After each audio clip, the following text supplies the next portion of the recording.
आखाड्याचा वस्ताद कोण, खाली लिहिलं होतं अशोक चव्हाणाशिवाय दुसरं कोण, ते आज खरंच सार्थ झालं असं वाटतं. आजच्या या कार्यक्रमाला उपस्थित सर्व सन्माननीय व्यासपीठ आणि सर्व नगरसेवक आणि उपस्थित नागरिक, खरोखर हा नांदेडकरता एक ऐतिहासिक क्षण आहे. भाजपची सत्ता महापालिकेवर पहिल्यांदा येत आहे, आलेली आहे.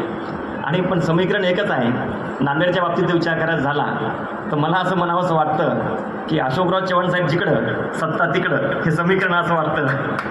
म्हणून भाजपच्या उमेदवारीकरता सुद्धा सर्वात जास्त 500-550 अर्जांची नोंद भारतीय जनता पार्टी पक्ष कार्यालयाकडे होती आणि तिकीट वाटपाचा विषय अत्यंत अवघड होता. पण त्याही परिस्थितीमध्ये आज या ठिकाणी ही सत्ता आली.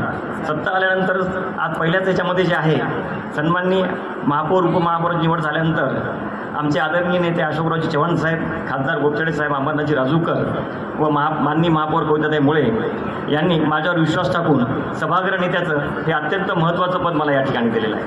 मी या ठिकाणी ॲश्युरन्स देतो की सभागृह नेत्याचं पद म्हणजे केवळ सभागृह नेत्याचं पद हे प्रशासन, भारतीय जनता पार्टी पक्ष, शिवसेना पक्ष आणि अधिकारी, कर्मचारी आणि नगरसेवक या सर्वांमध्ये समन्वय ठेवायचं पद आहे.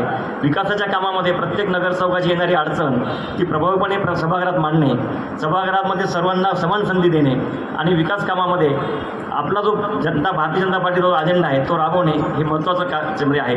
आणि ही संधी मला दिल्याबद्दल मी सर्व आमच्या सन्माननीय नेत्यांचं आभार मानतो आणि थांबतो. जय हिंद, जय महाराष्ट्र.